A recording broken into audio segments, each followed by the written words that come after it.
Ce n'était qu'une agente de sécurité. Voilà comment mon père m'a présenté aux invités du mariage. Mais soudain, quelqu'un a crié « Elle est aux infos ». Mon père a lâché son verre de champagne sous le choc. Je m'appelle Camille Dubois.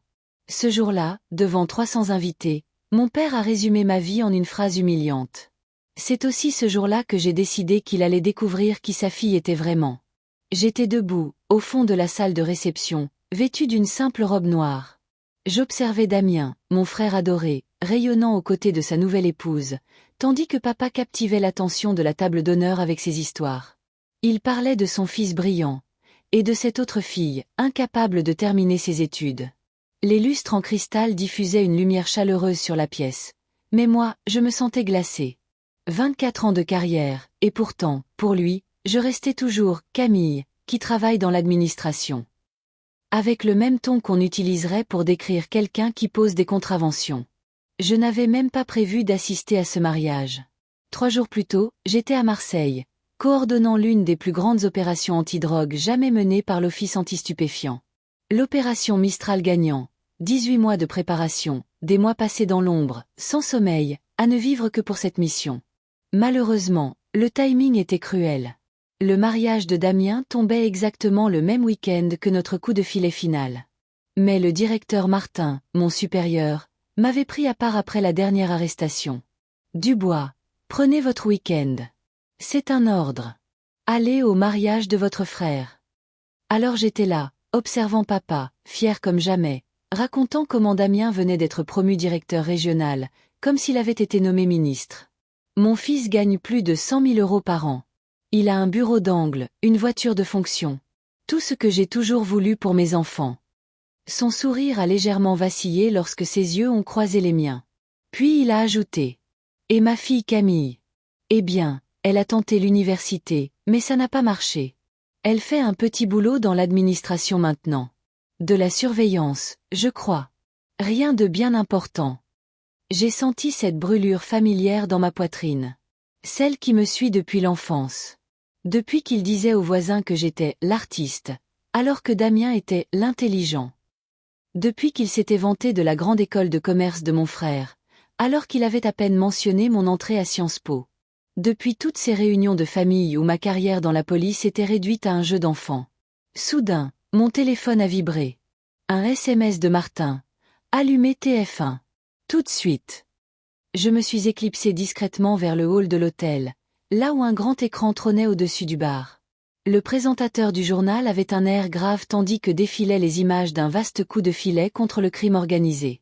Dans ce qui est considéré comme l'opération antidrogue la plus réussie de ces dernières décennies, l'OFAST a démantelé le tristement célèbre clan Orsini à Marseille, saisissant plus de 2 milliards d'euros de drogue et d'actifs.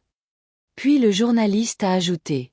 À la tête de cette opération, la commissaire divisionnaire Camille Dubois, une vétérane aux méthodes d'enquête novatrices qui ont permis de faire tomber ce que beaucoup croyaient intouchable. Ma photo officielle est apparue à l'écran. Rien à voir avec la femme en robe noire qui se tenait discrètement dans le hall de l'hôtel. Le journaliste poursuivait. La commissaire Dubois, responsable des opérations européennes, est saluée pour avoir révolutionné la manière dont la police traque le grand banditisme international. Des sources proches du dossier indiquent qu'elle pourrait être pressentie pour la direction générale lorsque le directeur Martin prendra sa retraite l'an prochain. Je fixais l'écran, presque déconnecté de cette image de moi-même. Cette femme projetait assurance et autorité, dirigeant des équipes d'élite, prenant des décisions qui façonnaient la sécurité nationale. Rien à voir avec la Camille qui travaille dans l'administration selon mon père. Camille. Je me retournai. Ma tante Caroline avançait, un verre de vin à la main. Ma chérie, qu'est-ce que tu fais ici? Tu manques la fête. Je prends juste l'air, répondis-je. Son regard suivit le mien jusqu'à la télévision où défilaient désormais des images aériennes des descentes de police. C'est terrible, tout ça, n'est-ce pas? Toute cette violence. Heureusement que toi, tu as un travail sûr, dans un bureau. Pas comme ces pauvres policiers qui doivent gérer ça. J'ai failli rire. Si seulement elle savait qu'il y a 3 jours, je dirigeais une intervention musclée dans une villa de la Côte d'Azur. Caroline passa son bras sous le mien. Allez, viens. Ton père va porter un toast. Et tu sais comment il devient après quelques verres. Nous sommes retournés dans la salle de réception. Papa tapotait déjà sa flûte de champagne avec un couteau. Tous les regards s'étaient tournés vers lui. Petit, costume mal ajusté, mais toujours capable de capter l'attention grâce à sa détermination. « Mesdames et messieurs », commença-t-il, d'une voix qui résonnait comme dans mes souvenirs d'enfance. « Ce soir, je veux parler de réussite. De ce que cela signifie vraiment de réussir sa vie. Voilà, j'y étais. Le grand moment. Mon fils Damien, fit-il, désignant fièrement la table d'honneur. Il est tout ce qu'un père peut espérer. Bon élève, diplômé d'une grande école, il a gravi les échelons dans son entreprise. Il a une belle maison, une belle voiture, et une épouse magnifique. Voilà ce que j'appelle une réussite. » Des applaudissements polis parcoururent la salle. Damien rayonnait, levant son verre. « Maintenant, reprit mon père, j'aime mes 2 enfants. Mais parfois, il faut être honnête. Mon estomac se noie. Ma fille Camille, elle, a eu un parcours différent. Elle a abandonné ses études. Ne s'est jamais vraiment posée. Elle ne m'a pas donné de petits-enfants. Aujourd'hui, elle travaille pour l'État. Agent de sécurité, ou quelque chose comme ça. Il n'y a rien de mal à ce genre de travail, bien sûr. Mais ce n'est pas vraiment ce dont vous rêvez pour votre petite fille. » Ces mots frappaient comme des coups. Je sentais les regards autour de moi. Certains compatissants, d'autres gênés. Quelques invités, téléphone en main, continuaient de défiler les images du coup de filet à Marseille. Sans réaliser que la femme dénigrée par son père était la même que celle célébrée comme héroïne aux informations.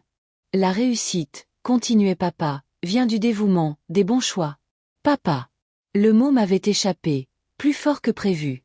La salle entière se tourna vers moi, debout, en robe noire, au fond de la pièce. Sur le visage de mon père, la surprise fit place à une légère contrariété d'être interrompue. « Camille, ma chérie, je suis en train de porter un toast. »« Je dois corriger quelque chose, » répondis-je, avançant lentement vers l'avant. Ma voix portait clairement.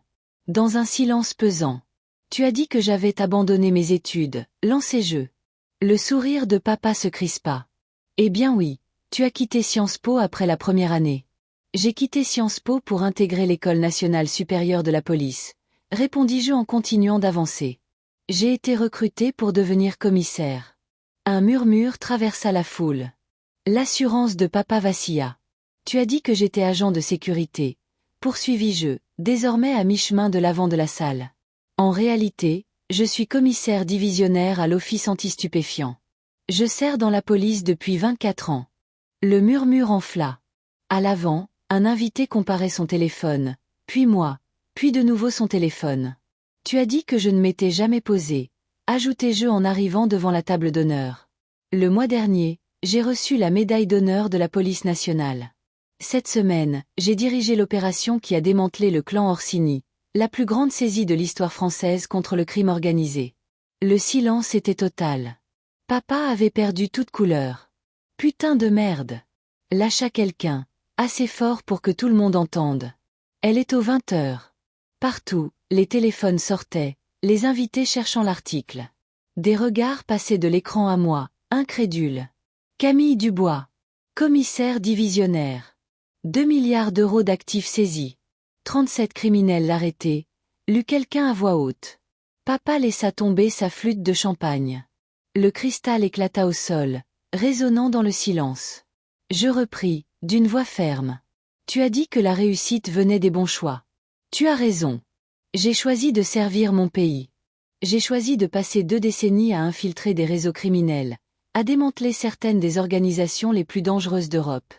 J'ai choisi de protéger nos enfants du poison que ces gens voulaient leur vendre.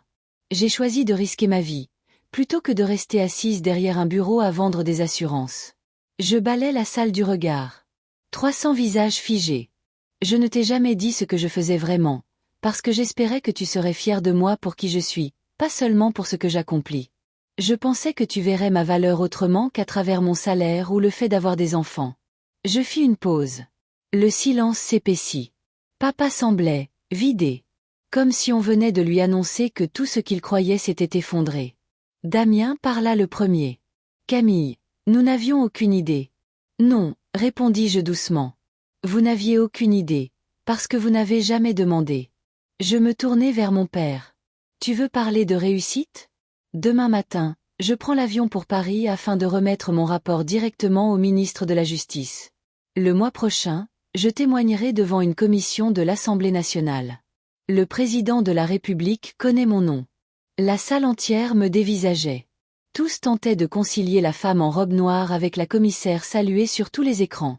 Mais tu sais quelle est la vraie réussite, papa? Demandai-je, ma voix soudain plus douce. Je dors bien la nuit. Parce que je sais que mon travail compte. Que j'ai fait une différence. J'ai sauvé des vies. J'ai mis des criminels hors d'état de nuire. J'ai empêché de la drogue d'arriver jusqu'aux écoles. Toute ma carrière, je l'ai consacrée à servir quelque chose de plus grand que moi. Je balayai une dernière fois la salle du regard. Tous ces gens qui me connaissaient depuis toujours, mais qui ne m'avaient jamais vraiment vu. Damien, appelai-je doucement. Mon frère, toujours figé, me regarda sans un mot. Félicitations pour ton mariage. J'espère que vous serez très heureux ensemble. Je me dirigeai vers la sortie. Le seul son était celui de mes talons claquant sur le marbre. Arrivé à la porte, j'entendis la voix de mon père. Faible. Brisé. Camille, attends. Je fis une pause. Sans me retourner. Je suis désolé, murmura-t-il. Et pour la première fois de ma vie, j'ai senti qu'il le pensait vraiment. Je sais, répondis-je simplement, avant de franchir la porte et de disparaître dans la nuit. Dans le parking de l'hôtel, je jetai un œil à mon téléphone. 17 appels manqués de journalistes, 43 messages de collègues me félicitant pour l'opération, et un SMS du directeur Martin. Le président veut vous recevoir lundi matin.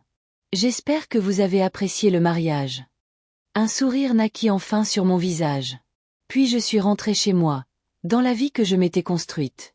Si cette histoire vous a touché, abonnez-vous à notre chaîne. Chaque jour, nous publions des récits captivants qui vous feront vibrer.